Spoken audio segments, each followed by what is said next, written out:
Hi guys, welcome back to my channel. I'm back with another recap of Tyler Perry's Divorce Sistas Season 1, Episode 8, Birds of a Feather. Let's get into it. So, it continues off with all the girls at Naomi. She ends up playing the video, hearing Myron saying that he's in love with the pastor.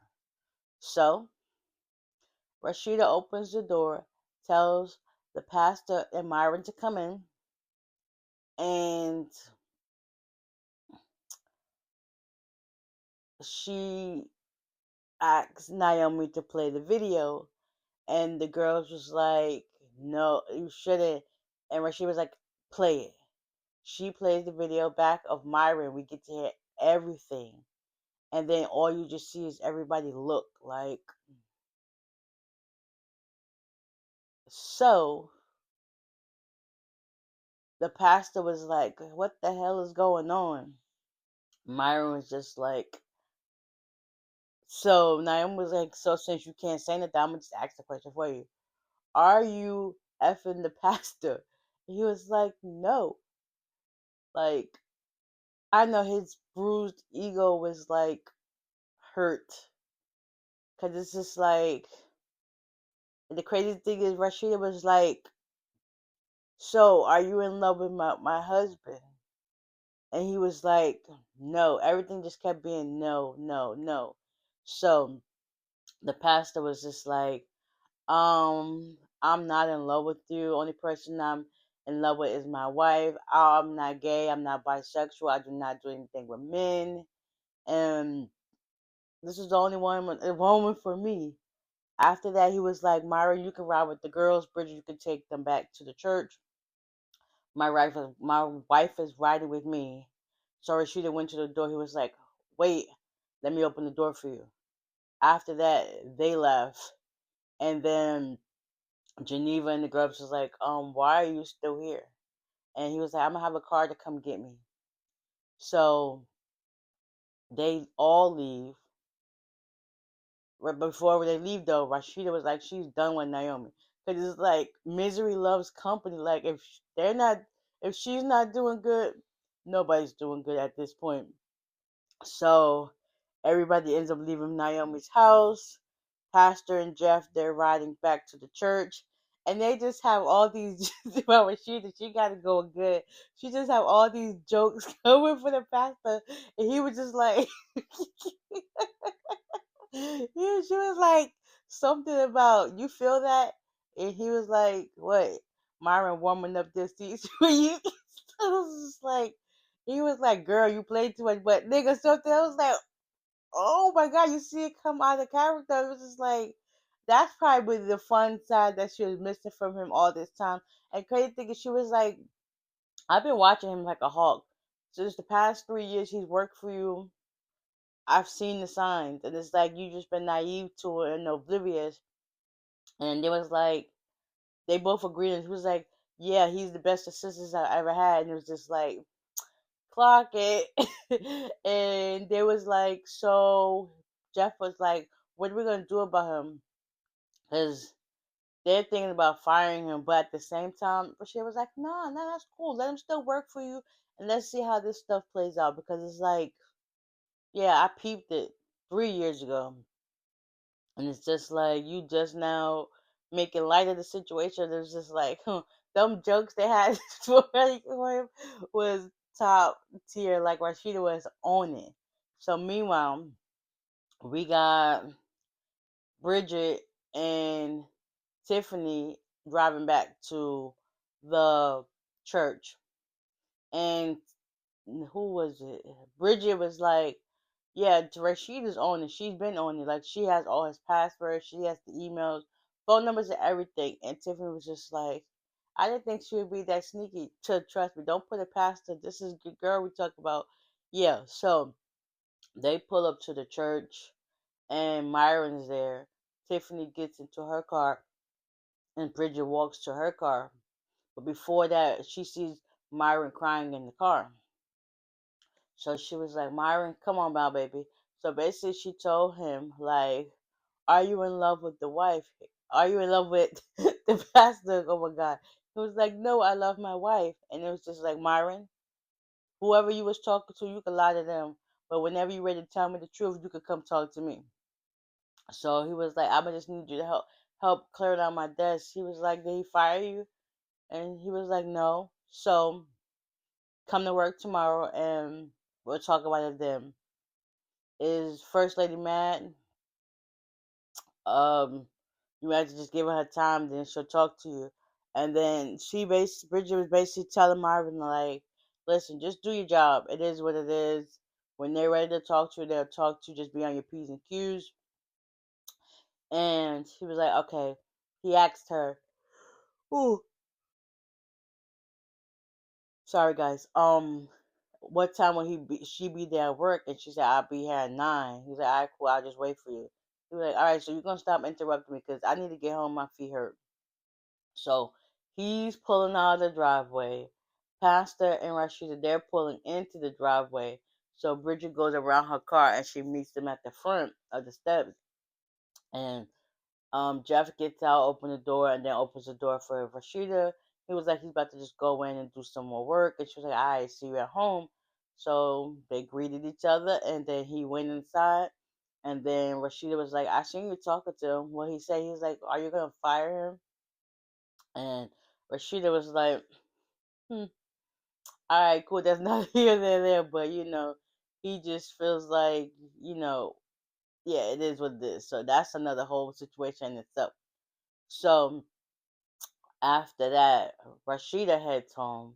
Myra ends up double back into the church. He ends up going into Jeff's office where he's at. And they had words. And Jeff was like, so are you gay? Are you bi? It was like, no, I love my wife. So who was that you was talking on the phone with? He was like, a man. And he was like, he's somebody that goes to the church. And he was like, okay. Then he realized it's somebody that works at the church. So now they put his P's and P, two and two together. Like now he had to go through his roster to see who works at the church that's been talking to Myron because it's like the guy is the one that put it into Myron's head to like go, I guess go after the pastor. I don't know. But Jeff reassured him like, listen, we not on that type of time. We would never this lifetime or the next. So to and then he kept asking his first lady mad, and it was like she already peeped before I did. So when she's ready to talk to you, you better be ready. He was like, all right, cool, I'll be prepared. And then he asked him to put up the teleprompter for the next day's meeting. And he was like, Myron was like, are you sure? He was like, what did I just say? Okay, all right, cool. And then he leaves out the door. Meanwhile, Naomi, she done made it. She also got served while they were still there. So now Franklin suing her for 50 million for the assault that she did on Lindsay.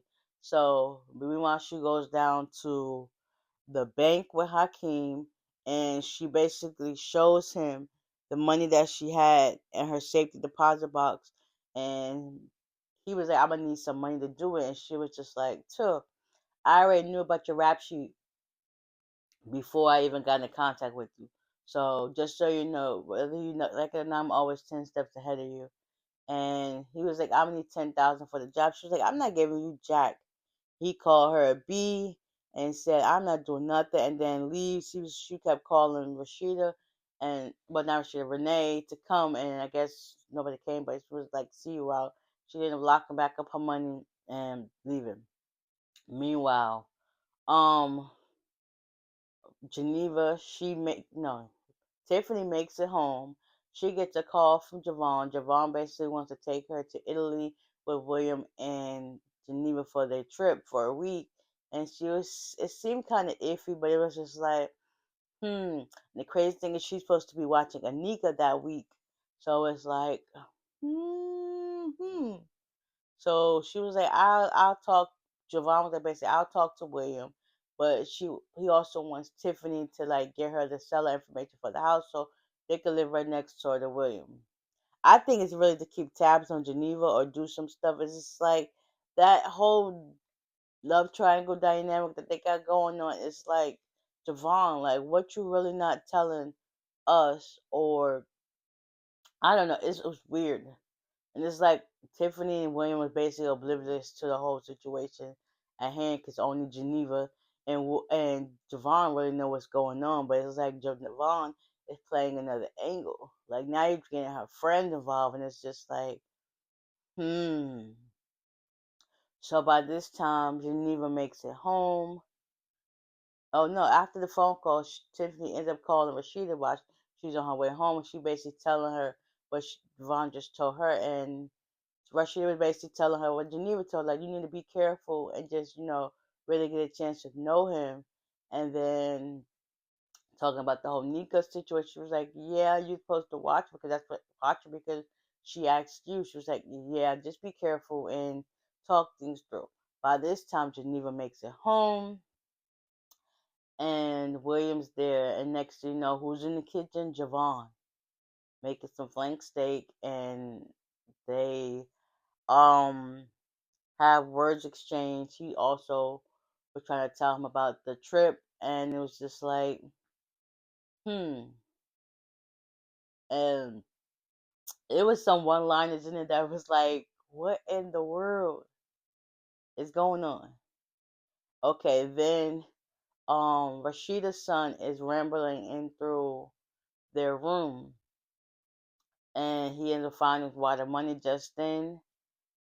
Rashida comes in, and he was like, I'm here looking for ties, and she was like, the ties are in the closet.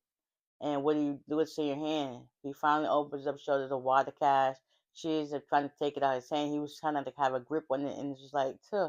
Meanwhile, the daughter's looking in front of the door where it's open, and she could see like the interaction was just like, what the heck? She Rashida also asked him was she on drugs. He was like, no. She was like, I see you keep asking for money. I just gave you money. Then you turn around and ask your dad for money. And he's like, now you got this money. What the heck you need the money for? Like, she also told him he needs to pee in the cup. He was like, no, I ain't doing that. He ended up grabbing her wrist, and it's like, it's giving her back to her trigger moments when she was back in college. And it was just like, what the heck? He eventually stormed off. And then the daughter asked, Mom, are you okay? She was still in shock, like, this boy don't put his hands on me. Like, what the heck? He losing his dag on mine? And it was just like, she asked her mom if she was okay. She was like, yeah, I'm fine. She sits down in the chair. And then the daughter, she like checks on her mom, and then she was going back downstairs. Meanwhile, after that, Geneva and them hear a cry. It's Sarah coming in with Anika. Then I'm going to the hospital and see if she's okay. Meanwhile, Naomi, she shows up at the hospital where Franklin is going to the room with some flowers, and she starts saying all this type of crap to Franklin. Franklin was like, "Tuh, you not gonna be happy when I'm done with you." And she was like, "I'm gonna need you to Basically, she was taunting him to put his hands on her, so basically she could use that as leverage.